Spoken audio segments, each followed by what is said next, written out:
Hi guys, வாங்க இந்த ட்ராமாவோட next எபிசோட்குள்ளே போகலாம். எபிசோட் ஸ்டார்டிங்லேயே நம்ம ஹீரோனோட அப்பாவை வந்த வக்கீலும் மிரட்டிட்டு இருக்காரு. அதுவும் என்னன்னு சொல்லி மிரட்டிட்டு இருக்காருன்னா, இங்கே பாருங்க, இந்த கொலை எதுக்கு நடந்ததுன்னு கூட மற்றவங்களுக்கு தெரியாது. ஆனால் நாங்கள் நினச்சோன்னா ஹீரோ கிட்ட நான் என்ன ஸ்டேட்மெண்ட் கொடுக்குறேனோ அதை தான் அவர் பேசுவார். உங்கள் பொண்ணு பேரும் அதில் அடிப்படும், பார்த்துக்கோங்க என்ன அப்படின்ட்டு மிரட்டி விட்டு அந்த இடத்த விட்டு கிளம்புறாரு. இதை பார்க்குற ஹீரோ அம்மாவும் சரி அப்பாவும் சரி ஷாக் ஆகிடுறாங்க. கட் பண்ணி இந்த பக்கம் நம்ம ஹீரோவோட அப்பாவும் அவங்க ஒய்ஃப் கிட்ட பேசிகிட்டு இருக்காரு. எங்க கொஞ்சம் கூட உங்களுக்கு அக்கறையே கிடையாதா? உங்கள் பையன் ஜெயிலில் இருந்துகிட்ருக்கான், ஆனால் நீங்கள் ஹாயாக இருக்கீங்க. கொஞ்சம் கூட புள்ளியை வெளியே எடுக்கணும்னு அக்கறை இருக்கிற மாதிரியே தெரியல அப்படின்னு கோவப்படுறாங்க. அதுக்கு அவருமே, இங்கே பாரு, நான் தான் சொல்கிறேன்ல, வக்கீல் அனுப்பியிருக்கோம், வேலை கொஞ்சம் கொஞ்சமாக தான் நடக்கும், என் மேலே உனக்கு நம்பிக்கை இருக்குல்ல அப்படின்னு கேட்க, உங்களை நம்பாமலாம் உங்களை கல்யாணம் பண்ணியிருக்கேன் அப்படின்னு அவங்க ஒய்ஃப்மே கேட்குறாங்க. இங்கே பாரு, இந்த கேஸ்லாம் ஒரு விஷயமே கிடையாது, உன் பிள்ளைய முதல்ல கோவத்தை குறைக்க சொல்லு, நாளை பின்ன இதே மாதிரி பிரச்சனை எடுத்துட்டு வந்து நிற்க போகிறான் அப்படின்னு சொல்ல, அதெல்லாம் என் பிள்ளை பண்ண மாட்டான், நான் பார்த்துக்கிறேன் அப்படின்னு இவங்களும் சொல்லிட்டு இருக்காங்க.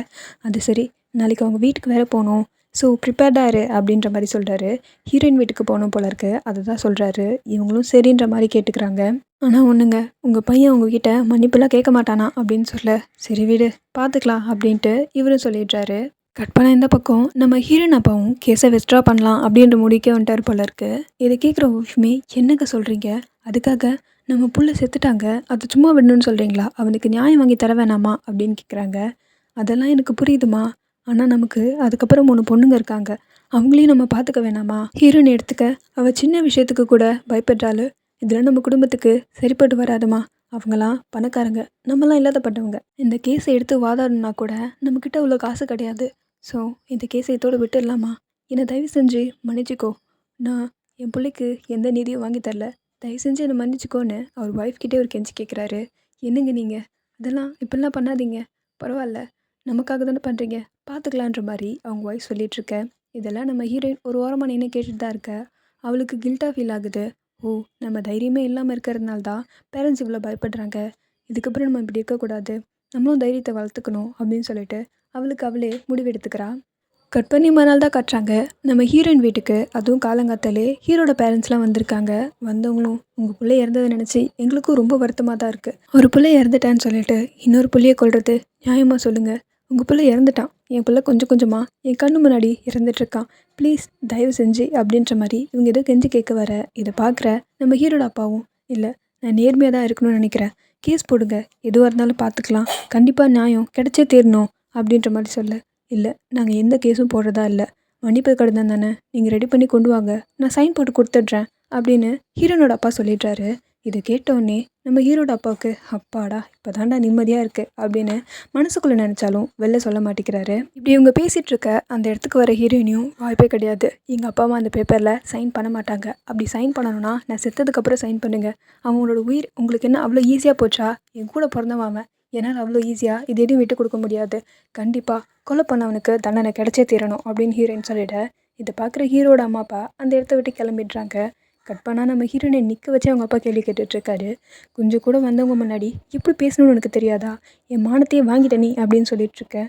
உங்கள் மானம் போகிறவளுக்கு நான் அப்படி என்னப்பா தப்பாக பேசிட்டேன், என் கூட பிறந்தவன் இறந்துருக்கான், ஆனால் அவனுக்கான நியாயத்தை கூட நீங்கள் வாங்கி தரக்கூடாதுன்னு சொல்கிறீங்களே, இது ரொம்ப தப்பாக தெரியல, நேற்று நைட் நீங்களும் அம்மாவும் பேசினதை நான் கேட்டப்பா, எங்களுக்காக தான் இந்த கேஸை வாதாட வேணான்னு நினைக்கிறீங்கல்ல, அது ரொம்ப தப்புப்பா, இப்படி பண்ணாதீங்க, அப்படி நீங்கள் அவங்கள மன்னிக்கணும்னு நினச்சிங்கன்னா நான் செத்ததுக்கப்புறம் அவங்கள மன்னிங்க அப்படின்னு சொல்லிட்டு ஹீரோயின் கோவமாக அந்த இடத்த விட்டு போயிடுறா. இதை பார்க்குறவங்க பேரண்ட்ஸ்க்குமே ஒன்றும் புரியல, இப்போ பொண்ணுன்னு நினச்சி அவங்க ஃபீல் பண்ணிகிட்ருக்காங்க. ஹீரோயின் கோவப்பட்டு வீட்டை விட்டு வெளில வந்து உட்காந்துட்ருக்கா. இதை பார்க்குறவங்க அப்பாவுமே பொண்ணுக்கிட்ட போய் பேசுகிறாரு. எனக்கு புரியுதுமா, உனக்கு என் மேலே கோவம் இருக்குன்னு சொல்லிட்டு, அண்ணன் கேஸை நான் எடுத்த நேரத்துலேருந்து தானே உனக்கு கோவம், எனக்கு புரியுது, ஆனால் நம்ம சுச்சுவேஷனையும் நீ புரிஞ்சுக்கணும் அப்படின்னு அவங்க அப்பா சொல்லிகிட்ருக்க.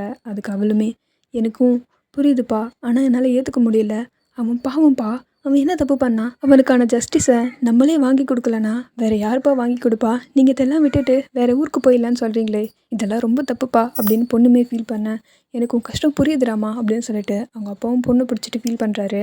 கட் பண்ணி ஹீரோ வீட்டில் தான் காட்டுறாங்க.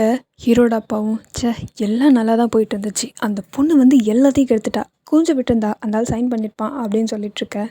இது பார்க்குற ஒய்ஃப்மே, நான் தான் சொன்னேன்ல, இது எதுவும் எனக்கு சரிப்பட்டு வர மாதிரி தெரியல, எனக்கு தெரியாது, என் புள்ள சீக்கிரம் வீட்டுக்கு வரணும் அப்படின்ட்டு கோவமாக அந்த இடத்த விட்டு போயிடுறாங்க. இதை பார்க்குற எல்லாருமே, நானும் எல்லாம் முடிஞ்சிடும் தான் நினச்சேன், இப்படியாவும் நினைக்கல அப்படின்னு சொல்லிட்டுருக்காரு.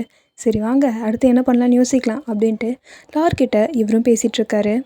கட் பண்ணா ஜெயிலில் நம்ம ஹீரோ கிட்ட அவர் ஃப்ரெண்டும் சொல்லிகிட்ருக்காரு, இந்த மாதிரி அவன் சிஸ்டர் தான் சைன் போட வரலையா, இல்லைனா இந்நேரம் எல்லாமே முடிஞ்சிருக்கும் அப்படின்ற மாதிரி. இதை கேட்குற ஹீரோவும், ஓ அவன் ட்வின்ஸா அப்படின்ற மாதிரி அவன் நக்கலாக தான் கேட்டுட்ருக்கான். கொஞ்சம் கூட ஒருத்தவங்களை கொண்டுட்டோமே அப்படின்னு குற்ற உணர்ச்சி இல்லவே இல்லை.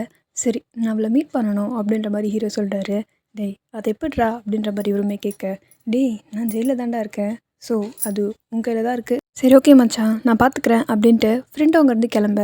கட் பண்ணா ஹீரோயின் வீட்டில் அவங்க அம்மா ஃபோன் காலில் பிஸியாக இருந்துகிட்ருக்காங்க. சரின்னு சொல்லிட்டு ஹீரோயின் தான் போய் கதவை திறக்கிறா. யாரோ கதவை நாக் பண்ணிகிட்டே இருக்காங்க.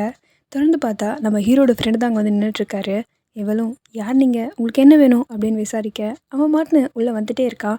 எங்க கேள்வி கேட்குறல்ல முதல்ல பதில் சொல்லிட்டு உள்ளே போங்க அப்படின்னு இவளும் கேட்டுட்ருக்க. அவனுமே எதுக்கு வந்தன்ற விஷயத்த சொல்ல இதை கேட்குற ஹீரோனோட அம்மா பயப்படுறாங்க. இங்கே பாருங்கள் நான் ஒன்றும் பிரச்சனை பண்ண வரல, ஹீரோ உங்கள் பொண்ணை மீட் பண்ணணுமா, ஜஸ்ட் 1 hour தான், இங்கேருந்து போகிறதுக்கு ஒரு 1/4 மணி நேரம், திரும்பி வரத்துக்கு ஒரு 1/4 மணி நேரம், அதுக்கு நடுவில் 1/2 மணி நேரம் அப்படின்னு துப்பாக்கி காட்டி மிரட்ட இதை பார்க்குற ஹீரோ நம்ம அம்மா பயப்படுறாங்க.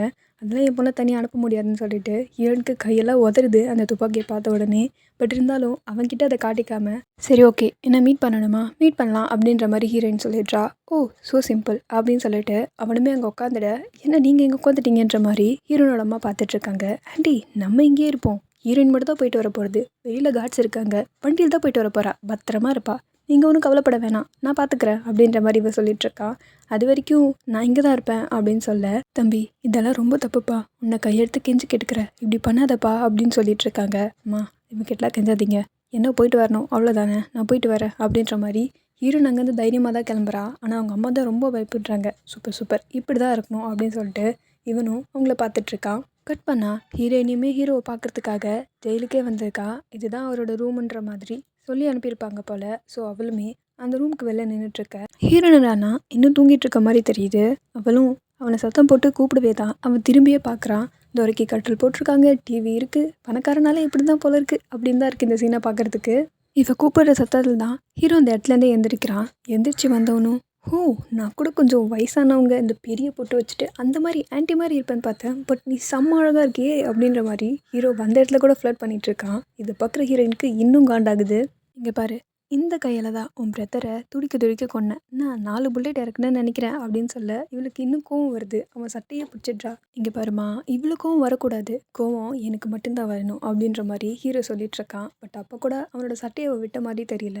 நீ என்ன பண்ணுற, வீட்டுக்கு போகிற, மன்னிப்பு கடிதத்தில் சைன் போட்டு கொடுக்குற, புரியுதா, இல்லைனா அவ்வளோதான் சொல்லிட்டேன், அப்புறம் உங்கள் குடும்பம் என்னானாலும் அதுக்கு நான் பொறுப்பு இல்லை அப்படின்ற மாதிரி சொல்லிட. சரிதான் போடான்ற மாதிரி அவள் அந்த இடத்த விட்டு கிளம்பிடுறா.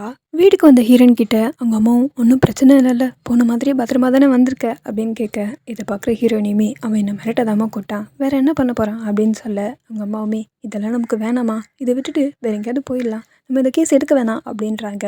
பட் நம்ம ஹீரோயின் ஸ்ட்ராங்காக இருக்காங்க. கட் பண்ண இந்த பக்கம் ஹீரோ வீட்டில் ஹீரோட ஃப்ரெண்டுமே நடந்த விஷயத்தெல்லாம் சொல்லிகிட்ருக்காரு. நீங்கள் வேணால் பாருங்கள், கண்டிப்பாக அவங்க சைன் போட்டு கொடுத்துருவாங்க, நான் நாளைக்கே பேப்பர்ஸ்லாம் எடுத்துகிட்டு அவங்க வீட்டுக்கு போகிறேன் அப்படின்னு லாயர் சொல்லிகிட்ருக்காரு.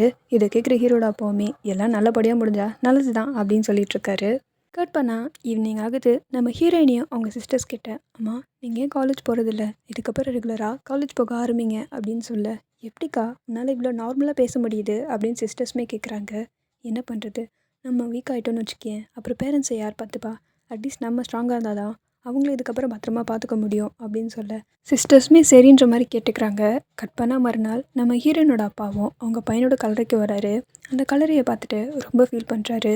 என்னோட இழப்பை யாராலையும் புரிஞ்சுக்க முடியாதுப்பா, நான் இதை யார்கிட்ட போய் சொல்லி அலறதுன்னு கூட தெரியல, உனக்கான நீதியை கூட இந்த அப்பாவால் வாங்கி தர முடியல, என்னை தயவு செஞ்சு மன்னிச்சிருப்பா, உனக்கப்புறம் இருக்கிறவங்களெல்லாம் நான் பார்க்கணும்ல, அதுக்காக என்னை சொன்னல்வாதின்னு நினச்சிக்காத, ப்ளீஸ் தயவு செஞ்சு அப்பாவை மன்னிச்சிக்கோ அப்படின்னு அந்த கல்லறையில் அவங்க பையனை பிடிச்சிட்டு அழுதுட்ருக்காரு. அங்கே இருக்கிறவர் தான் இவருக்கு தண்ணியெல்லாம் கொடுத்து அவரை கொஞ்சம் சமாதானப்படுத்திட்டு இருக்காரு. எல்லாம் சரியாயிடும் அப்படின்ற மாதிரி. அப்படியே கட் பண்ணி மறுநாள் தான் காட்டுறாங்க. நம்ம ஹீரோயின் வீட் காலிங் பெல்ல யாரோ அழுத்திட்டுருக்க. ஹீரோயின் தான் போய் கதவை திறக்கிறா. பட் கதவை திறந்தா அங்கே வக்கீல் தான் நின்றுட்டுருக்காரு, அதுவும் பேப்பர்ஸோட. நம்ம ஹீரோயின் அதுக்குள்ளே வந்துட்டானான்ற மாதிரி பார்க்க இதோட நமக்கு இந்த எபிசோட் முடிக்கிறாங்க. நெக்ஸ்ட் எபிசோட் சீக்கிரமாக பார்க்கலாம் மக்களே. Okay tata bye by.